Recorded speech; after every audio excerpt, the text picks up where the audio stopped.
Hello and welcome to Newcastle for round one of the FIM Asia Supermoto Championship. Cam Williams alongside Phil Harlem. What a fantastic day we have here, Phil. The weather's fantastic, the water is sparkling, and well, Supermoto is one of the most exciting forms of motorsport you can get, and right on the Newcastle foreshore, we're in for a great day. In only its second instalment, the Newcastle City Supermoto was attracting monster crowds to the city's foreshore. And being a unique format, we thought we'd find out just what makes this event so special. It's just everything that's fun in motorsport. It's fast, like road racing. It's aggressive, like motocross. You're sliding around like speedway. It's just got every discipline of motorcycling, you know, summed up into one sport. And you know, that's what Supermotard was originally, to bring the best road racers together and the best dirt riders together and try and find out who is the best operator of a motorcycle, you know. So you've got to use so many different aspects of motorcycling, and it's just what's not to like about it. We take a standard motocross bike and we adapt in the 17-inch wheels, you know, and obviously you cannot get a perfect tyre that's going to work, give you absolute grip in the bitumen, that'll work absolutely perfectly in the dirt. So you've got to find a compromise. At the moment you'll see that I've got a full wet front tyre, but I've got a cut slick rear tyre. So you've really got to focus really hard on your setup. Suspension as well, you're going from a hard grippy surface of the bitumen to a loose sandy surface of the dirt, you know, and then throw in the jumps as well. And you really got to focus on your bike setup. I saw some video from last year, so I was quite impressive about the spectators, you know, the people. So I knew that the track is on the city track. So against we have in Europe, we are riding more on go-kart track. So here it's completely different with a big off-road path. But okay, I enjoy a lot. I'm so happy to be here. I really enjoy your country. You are, as I said, you are very lucky, guys, because you live in a beautiful country, and I'm so lucky to be here today. I know Chris HODGSON since many years because I know him from the World Championship. You know, he lives in England, in Europe.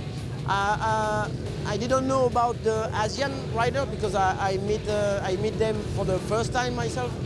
So yesterday maybe they have a little bit trouble, but with the Asian guy, you never know. Maybe today there are another people. To have such a big event in the heart of the city, and you've got all these spectators, just amazing. Probably the most memorable thing I took away from it was a broken hand. But apart from that, the event was just amazing, you know. Watching Demolition and Great Lloyd, pulled out all the stops and put on a great event. You've got the best in Australia here, and it's plain to see, you know. You've got some great internationals. CHAMBON, the former world champion, the guy's a legend. To have him out there and just ride with him, he's so short, I can't believe it. But to be able to ride out with guys like that, Chris HODGSON, who won it last year, you know, there's some great fast riders out there, and just to be able to get up there and battle it out with them guys is fantastic. Just to have something this big, so close to the city, and anyone can come down and watch it for free, you know. You don't get that in many places anywhere in the country, or even the world, you know, just to be able to rock down and see this. So for me as a Nova Castrian, it's great to see this kind of motorsport level get back here. I like Supermoto because you can see all kinds of riders, from the road racing bike, from the endurance, from the motocrosser, from the speedway. Anybody will just join because this bike is for road racing as well as for motocross. So we can see all kinds of riders. So we can complete our expertise in all kinds of sports in two wheels. Then we'll see who's the fastest guys in the track for Supermoto. I know HERN. Chess has been racing in Singapore. I know him ever since in 2007. And I met Cameron Donner. Cameron Donner was earlier. Cameron Donner, when came to Singapore, was in 2005, 2004, 2005. I was racing with him, Cameron Donner, and after I raced with Chess as well. So I managed to know a lot of Australian racing in Australia. So I will invite them one of these days. I like this track. It's small and a bit not huge. The jump is fine and safe. Very safe jump. I love it. Very safe jump. There's no triple. I'm just afraid there's a triple jump, but the double safe jump is very fine. And today's weather is good. Traditionally, races are done in circuits or in tracks, which is in motocross tracks. But Supermoto can be done within the city, and that's where people can have a feel about the whole race, very near the adrenaline feel as well. And so it's very popular because it's becoming a very urban sport right now, and everything is going to urban right now. So Supermoto fits right there in the heart of the city. We wanted to start the series in Newcastle, and the response has been fantastic from the riders. The riders are all very happy as well. And we've been getting a very good support from the local riders as well. And some of them have been in the wildcard section for the race, and they're doing pretty good. And so we feel that it's a big honor. Yeah. Well, I love the weather here. It's always been very hot back home, so the weather has been great, and the people, especially in the Newcastle City, is very great. Very hospitable, and we're very happy to be here. And we hope to be bigger next year. The FIM Asia Supermoto race is the Asian Championship. However, we get riders from all around the world, which makes it kind of a world championship right now. So we've got HODGSON from the UK, we've got BORIS which is the former world champion Supermoto rider. We've got Gabet from Malaysia. We've got Japanese, the top rider, Masoko Arai. He's the current leading champion right now in Japan. So we've got from over 12 countries right now, and the number is just growing. We have great interest coming from other Asian countries, so next year we'll have more cities, definitely. One of them will be Taiwan, and also Japan was given us interest that they're going to host the race there. And I just see this sport is just growing every year. Well, with thanks to the good folks at Destination New South Wales, here we are with this magnificent layout, Phil Harlem. We're going to get on board in just a second here with Danny Ham, the F111, who has been around forever, and just do a quick tour of the circuit. From what you've seen, Phil, it really does look reasonably technical, doesn't it? It does. We start off going over the line. This is the only time that we'll use this section of the track. Down on the first bit of tar, turn left, straight into the dirt, Cam. Yeah, straight into the dirt here, and we're just going to go over this nice little roller as you work in. This will be the start-finish line. So again, a single and a bit of a double tabletop over there. You can see them, they'll go single, they'll go double, I should say, and then into a nice little S-bend through there, which will be interesting because by the looks of that, that's opened up two lines. Here we see these nice, big, long rollers. So they either be able to double through those, or some of the other guys may get a little bit stuck and just have to single through them. And I think the guys like your Danny Ham and your Luke George and the guys with motocross experience will really benefit. Back onto the bitumen, and this is where the real excitement and the sideways action of Supermoto will come to the fore. Big crowds lining the circuit down this bit. We come down, we turn left through the car park, turn right through a very, very tight hairpin, and then Cam, it's back out and straight onto the gas for the drive down the long straight, right along the foreshore of Newcastle. Yeah, Danny Ham there. That'll be an interesting one, isn't it? With the slipper clutches and these, we see a lot of these guys not getting a lot of wheel spin and wheel stand like that. We're going to be interesting when they get down that long straight, then they have to go left and then through that kink and then back onto the dirt section there, Phil. The slipper clutches are really going to come into play in this, aren't they? Yeah, slipper clutches, but also the sensational grip from the slick tyres that a lot of the riders use. It's going to be certainly a very, very interesting race, and tyre choice could really come into it. We're going to go from qualifying highlights now. We're going to pick up the Super Chrono. Now, here we are with Chris Hodgson, the current Australian champion. He won here last year, all the way out of the UK, I believe around about 26 years old, and a semi-pro racer racing for Husqvarna in the UK. Here's Hodgson now. He'll get fourth place in Super Chrono with 56 seconds. Now, Andy McLeish, the young product from Proserpine in the central north of Queensland. McLeish, another very, very strong performer earlier on this year. He'll sit now in third place with 56.18, Phil. Yeah, Andy McLeish, one of the two Australians confirmed for the whole four-round Australia Supermoto season. Richard Dibben on board bike number 119. He qualified excellent, up into second place. It was really fast, especially on that corner entry into there and on the transition into the dirt. Yeah, that's going to be key, isn't it, Phil? That transition. Dibben with a 55.8. Now the surprise packet of this weekend, 2008 MX2 Australian champion Luke George. Look at him using everything he can there. Still getting support from Suzuki Australia, the 101 Luke George, hometown product. And he is the fastest qualifier in a 54.599. Looking very, very good at this point. There it is, Luke George from Richard Dibben, Andrew McLeish, Chris Hodgson, of course, Michael Kirkness, Phil Harlem. He's a man we've heard a lot about. Yeah, certainly. Danny Ham, Boris Chambon, the former Supermoto world champion, Luke Richards, another one to keep your eye on, Al Phillis and Mud Habibullah round out the top 10. Well, here we are, Phil Harlem. Race 1 highlights. It's time to go racing. Had some inclement weather yesterday. It's pretty breezy out there today, so this is going to be a pretty interesting one to see if Luke George can get off the line and get that jump, and away he goes. Oh, good clash there between McLeish and Dibben as they dip left into that first left-hander. I think McLeish got a great jump on bike 217. Actually was in the lead as they tipped into that first left-handed corner, but they're into the dirt now. And as you said, with that rain, the dirt section is probably a little bit muddy offline and may compromise a couple of the riders' lines, as Luke George is already out to a pretty handy lead. But as you can see, Supermoto, extremely tight racing and the big sideway corner entries, which is one of the features. Yeah, this was an interesting one, this one, wasn't it? Now, watch McLeish here. Dibben uses a bit of a different line, and McLeish just elbows up and punts him off the berm there. Dibben, well, he went off the track, so you can see McLeish not particularly happy about that, but he's gotten away with it.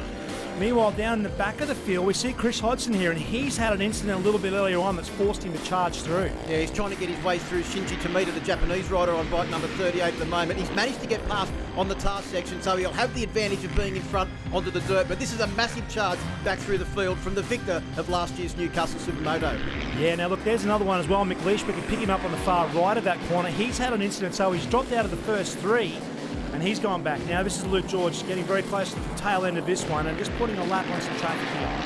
Yeah, trying to get past Eric Chia, the rider from Singapore. You can see there that Luke George was actually using that barrier as a berm on the exit of that final corner. But a comfortable victory as he comes across the line. 15 seconds, or over 15 seconds the margin. He brained them. Great ride there for Michael Kirkness. We're going to pick him up now as he gets through here. Michael Kirkness, he knows his way around a flat track. Won the very first Troy Bayliss Classic in 2013. Not that long ago, he's up in Mackay racing. So there's the official results. Luke George gets a win from Michael Kirkness. Luke Richards, the one and only F111, Danny Ham. Boris Chambon, Mud Habibullah, Richard Dibben, Chris Hodgson worked his way back to 8th. Kyrie Zakaria, and one name you and I know very well, Phil, Bo Beaton.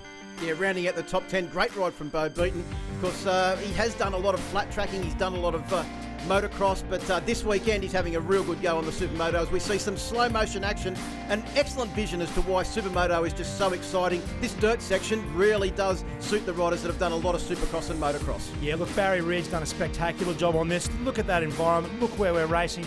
What more could you want from the very first round of the FIM Asia Supermoto? Join us after this break. Race 2 is coming up. With its beautiful weather and golden beaches, Newcastle has attracted a few international riders to the scene this weekend, including a former world Supermoto champion. I came here because I never been in Australia, and it was one of my biggest dreams. So I work for Five Gloves company. Our distributor is Moto National, and then Moto National asked me if I had interest to come racing in Australia, and I said immediately, yes, I want to come. I come from France, and I was world Supermoto champion in 2005, okay? And 8-time French champion, 3-time Italian champion, and 2-time Vice world champion. Yesterday I was quite surprised about the Australian Supermoto rider level, especially from the winner, Luke Jones. Yeah, yesterday it was like flying in the off-road. So yesterday I got 5th. Just 4 Australian riders was in front of me. So yeah, I'm really surprised about the level, and that means it's good for the future of Supermoto in Australia. The level is so high, and you know what? Even now, through the social media like Facebook, or even the European rider, they know that the Australian rider looks fast because Yesterday they beat me and they beat Chris, so don't worry about that. I promoted Supermoto in Malaysia was in year 2005. I even rode the bike up in Malaysia to showcase what is Supermoto to Malaysia. Slowly, I went to Taiwan. They started also in 2006. They started Supermoto in Taiwan. Slowly, step by step. Now you get Indonesia, Philippines, everywhere in Asia they play Supermoto now. We have no circuit in Singapore. I'm very sad about that. We have casino, but we don't know circuit.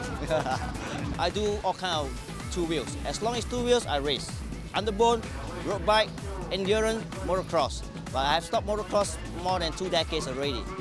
So I try to keep up right now. I was surprised that in Australia you have jumps in Australia, but I had not been jumping from 2 decades already. So normally we do Supermoto in Malaysia and Singapore is all fully 100% tarmac, no jumps, no off-road. And this is my first experience. I hope that probably I'll think about retire in Australia when I'm old. But of course now I'm still young. Age of 44, probably I'll think about maybe I'm 65, 60, 65, I think I'm coming over to Australia. It's a hell of a flight, 23 hours, but when you get here, it's definitely worth it. I made the switch from motocross and done a junior cup with KTM, that was in 2004. I wrapped up the championship there and, it's kind of a dream come true. I didn't expect to do so well, and off the back of that I got a ride off KTM and just sort of kicked on from there. I've won 10 British Championships now, my most recent was last year, so I'm on route to win another 2 this year. Got 3 more rounds remaining, so it's all looking good. It's definitely going to be a mission this weekend, so I'll have to try and make some time up on the tar, get enough of a gap to keep Luke behind on the dirt. Had a tough day at time out in the first one, I should say, Phil. Be interesting to see if he can work forward. Someone who's got 10 British Championships, there's a lot of experience under that belt. Yeah, it was also interesting that he said that he had to try and find to make up some time on the tar. With as many British Motocross Championships and a motocross pedigree like he's got, I would have thought that the dirt would have been where he was trying to make time up. But Luke George, the victor from yesterday, he's just so good through the dirt. Michael Kirkness, he's fantastic on a flat track and he showed some great prowess. Luke Richards and Danny Ham, they were all fast yesterday for Australia, 1-4. Boris Chambon rounding out the 5 there. Then from 11th we've got Tamita McLeish. He's got a tough ask after that incident in the first race. Chas HERN, we spoke to him yesterday, Makoto Aria. And the last of the Europeans there, Ivan Romero Garcia. Fantastic day here in Newcastle. We see our guys starting to line up, just doing these last few minute adjustments, Phil. You can well imagine that the nerves right here now and amongst the riders are very, very high. You can also see a mix of front tyre selections there, Cam. Some of them going with the wet, some of them going with a cut slick, and the differences in the cuts as well. You can see a couple of wet tyres there on the front of those bikes, and a great demonstration of what actually makes up a supermoto bike. It's essentially a dirt bike, a motocross bike, but with much harder suspension and those really trick-looking 17-inch rims and massive brakes. Quick view there from Danny Ham at the 2 leaders there, Luke George and Michael Kirkness. Oh, there's a big balk off the start, but it looks like Luke George is going to sweep across and protect his line, and he will get the whole shot to start this one out. Oh, and the standard mid-pack madness going on. Boris Chambon, he's had a bit of a tough start there. Doesn't look too promising for Boris. He's a long way buried in that one now, Phil. Yeah, looked like a couple of them got tangled there going into turn 1. A few riders may have gone down, but this is a long 24-lap race, Camp. Plenty of time to make your time back up through as the race goes on. But Luke George and Kirkness certainly got the better of the start as they come out now onto the tar section for the first time around. Yeah, we pick up pictures there as well. It was a good challenge going on there between Hodgson and McLeish. Kirkness now locked and loaded there in second place. In third at this point in time, Mud Habibullah. Looking very strong too. He was okay yesterday, but looks like the conditions have come to him. And the dirt section, where we're seeing the Aussie motocross guys making up the time, looks to me like Habibullah is doing very, very well on that one as well. Yeah, Danny Ham's also getting a great view of Habibullah as they make their way round through the first time. But look at this massive field as they snake their way round and make this long run down the back straight. Luke George coming into the dirt section now. I believe the dirt section's actually been modified slightly from yesterday, and a couple of the jumps made not quite so big. Luke George was saying that's probably not going to suit him as much because yesterday that's where he made up most of his time. Yeah, look, and in terms of motocross riders, Luke George was always very, very good at technical races.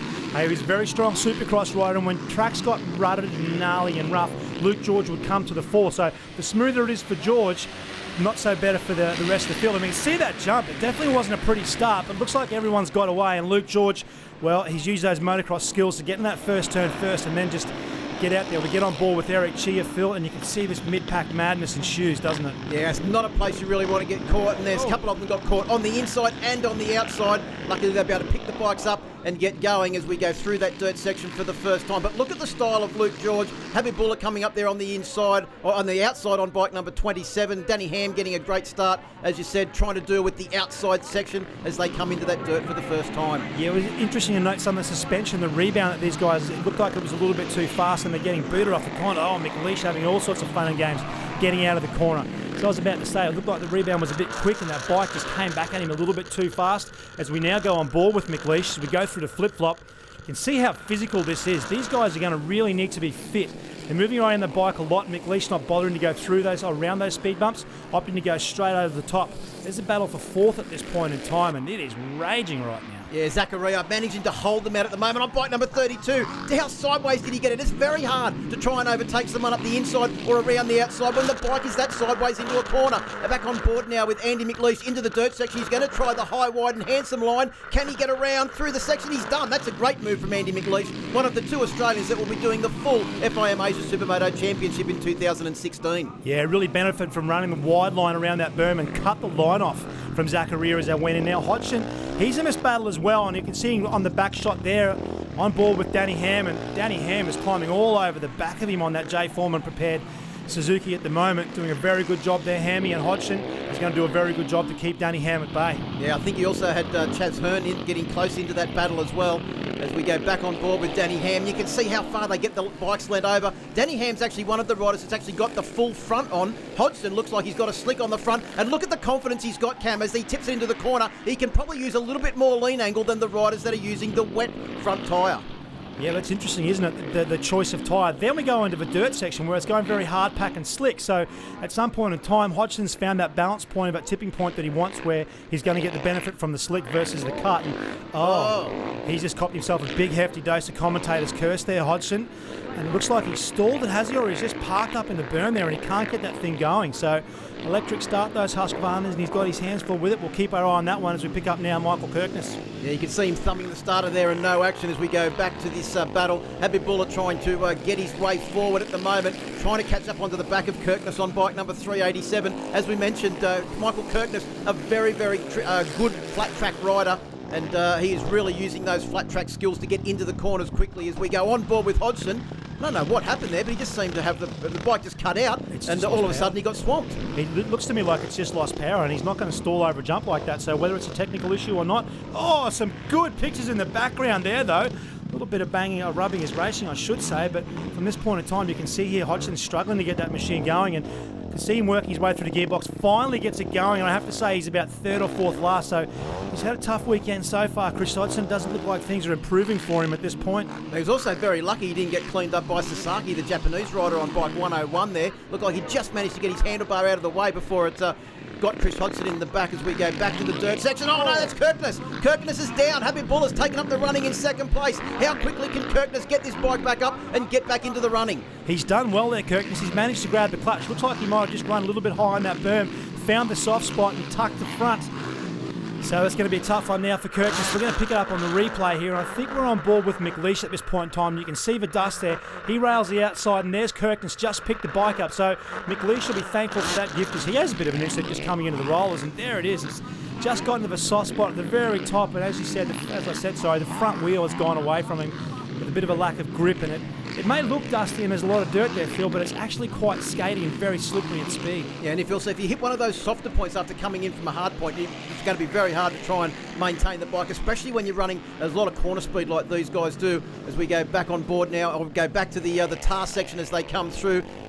Luke Richards trying to find his way back onto the back of Kirkness's machine, who will be trying to rampage his way back through the field. And look at the rest of this field stream through. It's interesting to see that most of those riders, Cam, are trying to miss the speed humps that remain down on the tarmac as they come out of that right-handed corner, the hairpin at the bottom of the circuit. Yeah, just I guess looking for that extra tenth on the drivers now. We'll go on board with Danny Ham, and this is where he is very, very comfortable on the dirt. He was racing Supercross, the Australian Supercross Championship last year, Danny Ham, so he knows his way around. Get a look at this, Phil Harlem. The folks at Destination New South Wales, What a great show in conjunction with Graham Boyd we've got going on here as we speak. Yeah, you can see from the shots around the crowd, the massive crowd that's in here. It is absolutely huge. The circuit is lined pretty much all the way around. And when you've got racing action like this, why wouldn't you want to be here at Newcastle today? As we see Luke George now coming through. Look how fast and smooth he is on the 101 machine as they come through the dirt section. He looks so at home, Cam. You would not believe that this is his first time ever in a serious supermoto race. He only has practiced on this bike once or twice and doing an absolutely unbelievable job against some of the best FIM or some of the best supermoto riders from the FIM Championships and all of Asia.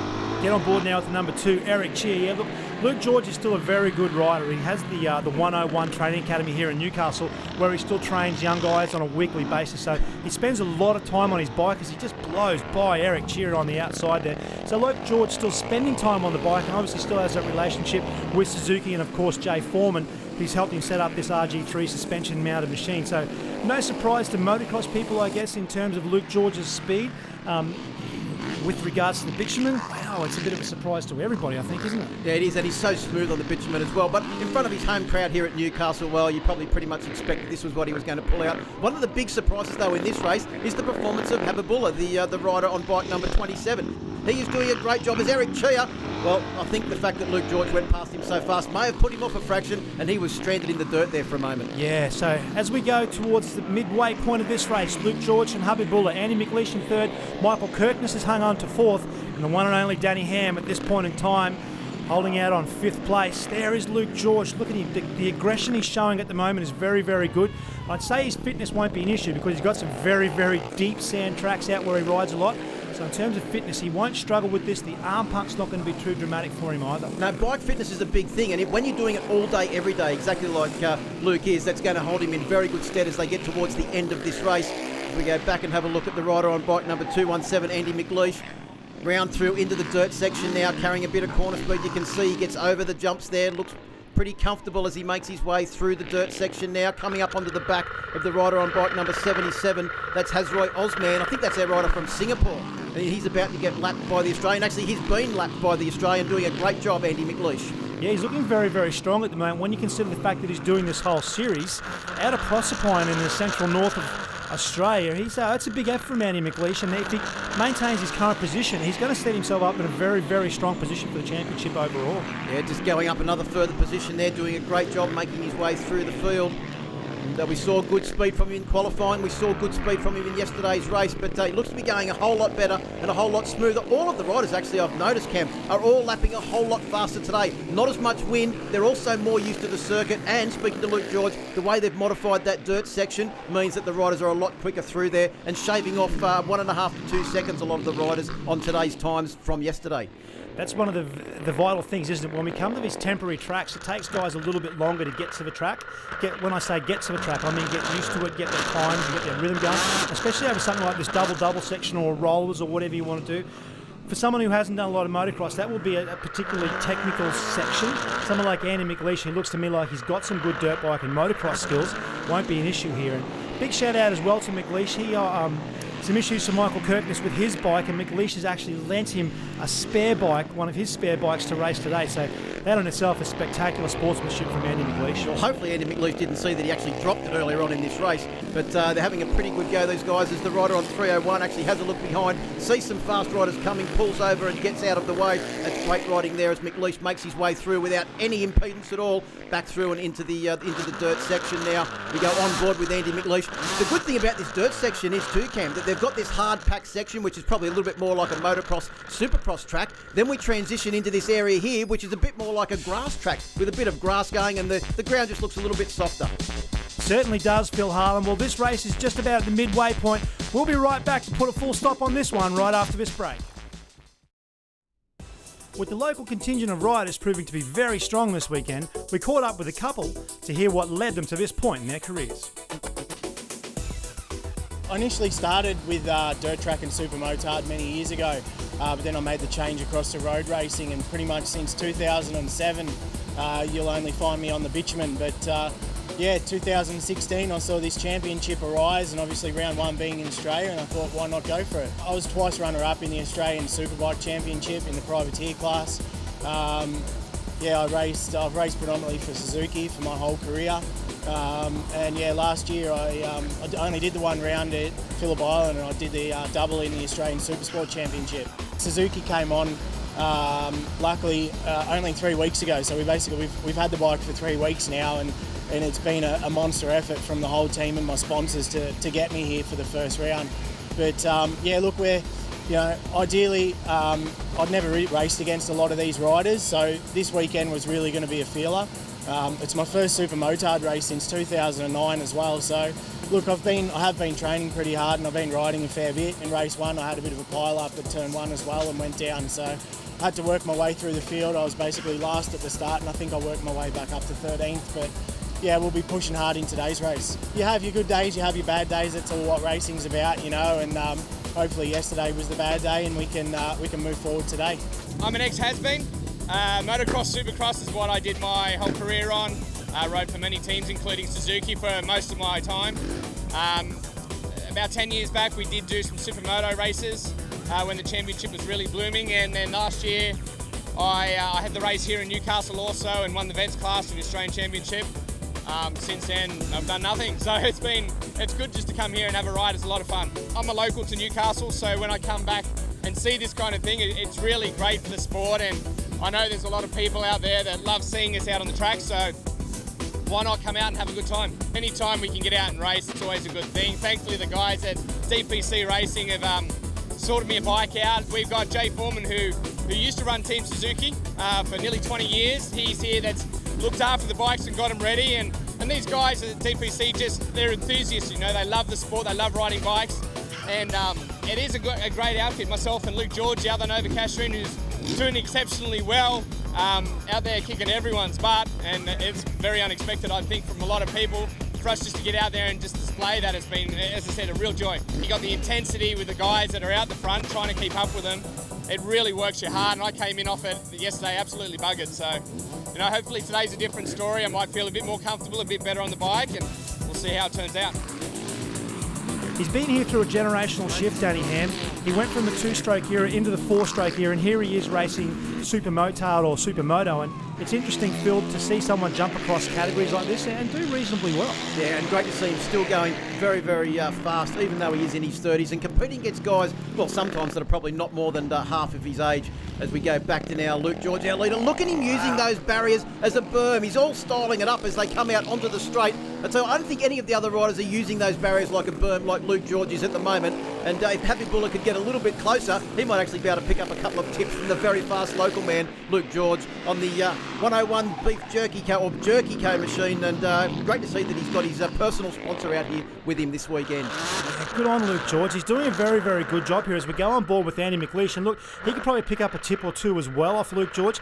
This section here looks very, very loose and very skaty right now. And I think this is where Luke George is definitely making up some time. As I said, when things got technical on the motocross track, George was sensational. The rougher the better. So we can see that from McLeish. Interesting to see some of these braking bumps that we're going to see now, and the acceleration bumps and the way these bikes will move around. And as we get towards the back end of this, those bumps are going to get bigger, and these guys are going to get a little bit more tired. We may well see a few issues pop up there. Yeah, Andy McLeish is right onto the back of Happy Buller now. Has a cheeky look over the shoulder, does the Malaysian as they blast on down the back. Let's go back into the pack. Chris Hodgson, he hasn't had the best of days today. He's had to come back from about third last, trying to thread his way through the field. It's pretty hectic back there as we go looking back from the Englishman's bike as they come out onto the tar section. He's got the 119 machine right behind him as they come round through this very tricky and technical section. They'll come down, turn through and into the car park now and make the run down towards the bottom of the circuit. Yeah, the Kiwi Dibbon there looked to me like he was trying to tack on to the back, if he could there, of Hodgson to move forward as we get on board with Chaz HERN now. He looked like to me like, as I said, he was going to get on the back and try and work his way through with Hodgson through the pack. As HERN looking to put a pass on, has a bit of a look up the inside, but nothing doing there at this point. Now getting in under the brakes, sticking the wheel in. Not quite working there. I think maybe that's Chia from Singapore or someone from Team Singapore at this point.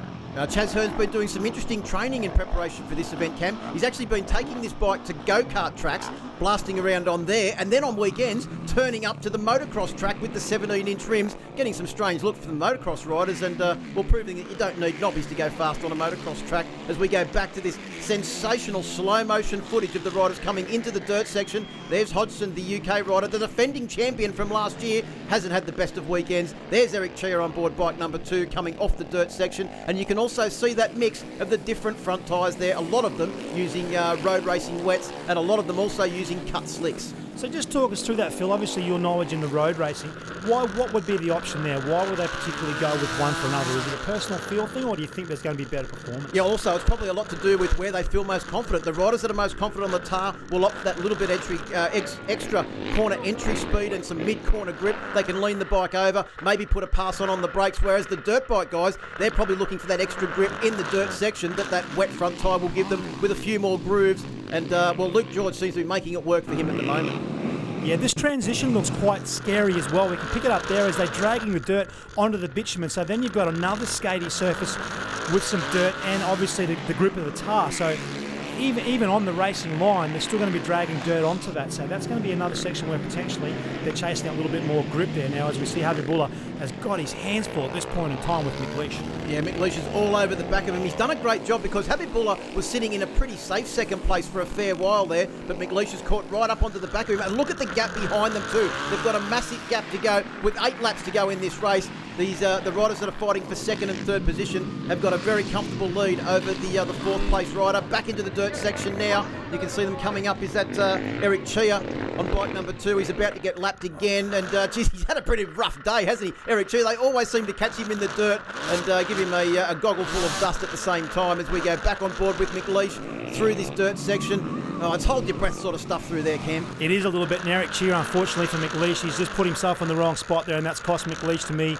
maybe second and a second and a half. And the way these guys are riding, he's going to have his work cut out now to close that gap down. And there is an art, and sometimes it's not a subtle art, to getting through lap traffic, and unfortunately for McLeish there, it didn't really work out for him very well. Well, just like Supermoto, it's a combination of road racing passes and motocross passes that you need to put on, and Habibullah has got great drive out there, and he's managed to put himself in front of 2 lap riders as they come round through this section. So McLeish has got a lot of work to do. He has done fantastically well to get past those 3 riders and stay in touch with our Singaporean rider as they come, our Malaysian rider as they come back into the dirt section.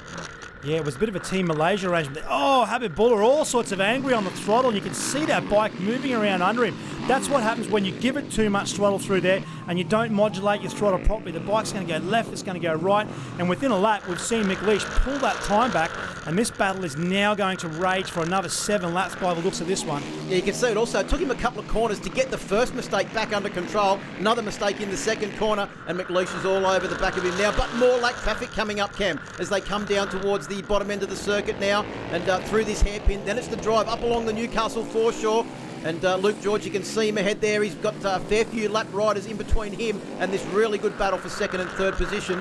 And Andy McLeish, can he put a pass on as they come down into the dirt section? He tries to get up the inside of Habibullah on board the 27 machine. Of course, 27, a very famous racing number in Australia. In fact, one of the local men from Newcastle, Jamie Stouffer, made the bike famous. And, well, Casey Stone has done great things on board 27 in MotoGP. Looking to find a way around here, Andy McLeish, and that's going to cost him. He's got a little bit tangled up in some more lap traffic by trying to go the outside around and carry a little bit more corner speed. Very interesting line choice here. McLeish is switching up his lines and trying to find a way through to the inside of Habibullah. At this point in time now, he's got some lap traffic. He will be praying, I should say, for a blue flag. He's got another 2 lap riders in front of him. He has to be very patient here. No doubt I can imagine there'd be some expletives coming out from under that helmet to try and get through here and get on the back. He's only got 6 laps to try and make a pass. Habibullah looks to me like he's cleared this group, and now McLeish, well, he's got his hands full. Oh, we've got a rider gone down there. We've got a couple of riders have run off the circuit, but definitely one down as we go back on board with McLeish. I'm not sure where that was either. Oh, there it is there on the transition from the tar back into the dirt. You can see that incident there off on your left-hand side. And here we might have a replay of what actually happened in that incident. Oh, there it is on the transition into the dirt. One rider hitting the, well, lucky there was a lot of protection there on that pole. Another rider hitting the barrier, and that could be the end of his race. Yeah, it looks to me like maybe the guy on the outside was trying to turn in, and we'll send the race safe people out on track. He was one guy was trying to turn in, the other guy had the line and took it away from him. He probably just didn't pick him up, and he's paid dearly for that one. Now have a look at this gap that Habibullah's managed to pull on McLeish. McLeish not able to pick his way through lap. It's now not always the lap traffic's fault. They're in a race of their own. They don't necessarily know that the guy behind them potentially may well be a lap in front. So this is where Mick Leach either needs to have a bit of a bark, a yell, or get in the motocross section here and elbow up and just punt these guys out of the way, because at this point in time he's only got 4 laps left to run. Well, and to give you an idea of how fast these guys are at the front, they've lapped up to about 13th or 14th position with still 4 laps to go in this race. So the leaders are lapping around the 54-second mark. The fastest lap so far on lap 4 of the race was 54.005 for Luke George on bike 101, our race leader, as we go back on board now with Chaz Hearn, the Victorian, who actually raced Supermoto in Asia back in 2006, 2007. So he's certainly no stranger, and he'll be back over there for the remaining 3 rounds of this championship. One of the 2 Australians doing the full season along with Andy McLeish. Yeah, it's a big commitment, isn't it, to do the full season? And looking at the stuff we've seen on Asia so far, they do run a lot of bitumen-only circuits, and I think that's where we're going to see the Malaysian and the Japanese guys really come to the fore, along with McLeish and, of course, Chaz Hearn. It'll be a long championship, this one, so, they say you can't win a championship on the first day. Oh, giddy up, cowboy. That one's gotten all sorts of loose, but he's done very, very well here. You can see that Habibullah he's got his hands full at this point in time. The number 1, Chris Hodgson, he just pulled off the track there, has he? Yeah.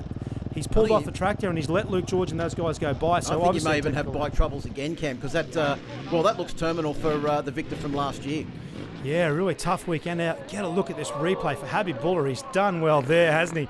Well, you can definitely say he's had a moment there, but those moments are the ones sometimes you can make a gap, sometimes you can create one, and he's done pretty well there to hang on to it, Habibullah. We're back on board now with McLeish. He has been chasing that 27 all day long. Yeah, Mud Habibullah certainly is an excitement machine. I'm liking him more and more every single lap. As listen to the squeal there of the tyres as they come down, locking that back brake up, getting the bike sliding sideways into the corners and back into the dirt section. This is the battle for 10th. Chaz Hearn on board bike number 24, and Romero Garcia, the Spaniard, gets past Chaz Hearn there and comes up into the 10th position at the moment. This is a great battle between these two. It's Australia versus Spain. Yes, Hearn versus Garcia. Looking very, very strong at this point in time for Garcia, but Chaz Hearn, what we do know about Chaz Hearn is this one is not over till it's over. The battle raging for top 10 at this point, second to last lap at this point in time, and these guys are going to run it all the way down to the wire. Yeah, this is actually turning into a 4-bike battle there. Is that Kirkness coming back on 387? Of course, we saw him have that spill early on in the race, so he's done a great job to recover back to where he is now and into the battle. He could actually get up into the top 10 as we go back on board now with Andy McLeish on this transition into the dirt section. You can see him hitting those apexes, getting over the jumps and under that finish line. Well, they're not too far away. The final lap has just got underway now as they come through the dirt section for the last time. Yeah, I'd say he'd be pretty happy to see the last lap brought at this point in time, Andy McLeish. Good solid points in terms of his championship overall for this FIM Asia Supermoto Championship, and I think he's going to be very, very happy to leave here with the podium. Well, Luke George, I think he's celebrating already on his way round the last lap on the 101 machine. He's pulling wheelies, and he's got a pretty clear gap over the rest of the field now as he comes through, down through the hairpin for the final time. For the first time, I think, in the whole race, doesn't use the barrier as a berm and pulls a massive wheel stand all the way up the end of the final straight. This is a great celebration and a great victory for Luke George. 2 out of 2 on bike 101. Doing a great job here, and he's even got enough time to pull some wheelies, pump his fist. I know his wife Logan, she's here with their kids, and they'll be very much enjoying it, along with Dad Barry. There he is, Luke George gets the win. 2 from 2 for the 101 from Newcastle. Habibullah, he's ecstatic, and get a look at Andy McLeish. He damn near got close enough to Habibullah to have yet another go. Habibullah is ecstatic with that result. There is Jay Foreman to congratulate his charge. Those guys should be very, very happy with that performance. Solid race by the top 3. Yeah, Habibullah put in a great ride there. He was nearly off the machine several times, but picks up second place. Andy McLeish takes third. Kirkness, a great recovery to come back to fourth. And Boris Chambon, the former world champion, rounds out the top 5. Well, 24 laps of sheer mayhem and excitement. Let's have a quick look back at that 24-lap encounter. It got off to a pretty ugly start, but that was the last time there was any ugliness about this race. Down through the first corner for the first time as we go on board with Eric Chia. As you can see, a couple of riders getting a little bit wrong there on the outside. And into the dirt section for the first time. Luke Richards on board bike number 24 was lucky to stay on board. Yeah, he used all his skill and his bull riding abilities there, isn't it? Hodgson buried in the pack, and it just really wasn't his day. He's had bike issues there, and how on earth he got missed here? Oh, wow. A coat of paint in that, and he would have been nailed from the back end there. Fantastic shots as we go wide. That one for Michael Kirkness, that was a tough one. That front end is just tucked, and It was a pretty costly result there for Kirkness. It definitely cost him a podium in this. Yeah, that but Habibullah went up into second place, and he was pretty much never headed for the rest of the race as Hodgson, after that, early race incident, started to work his way back through the field. But race safe had to be called on because there was an incident here involving Corey Turner on board bike number 52. Looks like he's just tagged the back of that rider and he went down hard. Yeah, it looks to me like he's gotten a bit angry on the break as he's gone into the entry and then he's tagged him. And this battle raged for quite some time. And unfortunately for McLeish, he's just gotten tangled up in some of this lap traffic and it really did cost him. He was all over the back of Habibullah, almost pretty much up until we saw the last lap board come out. He just couldn't quite get it done. And Luke George, well, if you're going to celebrate, you might as well do it in style. And the best way to celebrate in style is with a wheel stand. And he was the man to greet the checkers first, Luke George. He did very, very well. Got to do a lap around the track with the checkered flag, Lukey George. And as I said, his wife Logan, his entire family, his dad Baz and his mum, they would have been here to see him. Let's have a chat with Luke George and get his take on this race. It was awesome, especially that last race there. Yesterday we had a long race, and then today how they had the national anthem and we're all lined up and we had to get our stands out. It was a really professional outfit and absolutely honoured to be a part of the whole series. I didn't know where I was going to stand. I haven't ever raced any of them before and made sure I did my homework and I was ready and come out and it was really good to take the win. I didn't know that Gavin was in second and I thought he was a back marker, and so I was doing wheel stands up the back there and cruising around like enjoying the moment. And it wasn't until I finished the race and asked who got second. 27. Oh, that was a shock, but a win's a win. 2009, I was fighting for the Australian Championship for the second year running and had a big stack and I was in a coma for 7 days and wasn't meant to walk or talk ever again. Beat all odds, which was good, and started a coaching business up that's set me up right now, and that's what's helped me get better, and my riding is the best it's ever been right now. Come out today and showed everyone that a lot of people here I already trained, but it was great to do it in front of your home crowd. I've got to say a big thanks to Andy McLeish and his team owner Oldie for loaning me a bike for this weekend. Man, without those guys I wouldn't have been here, and it worked out a whole lot better than I thought, really.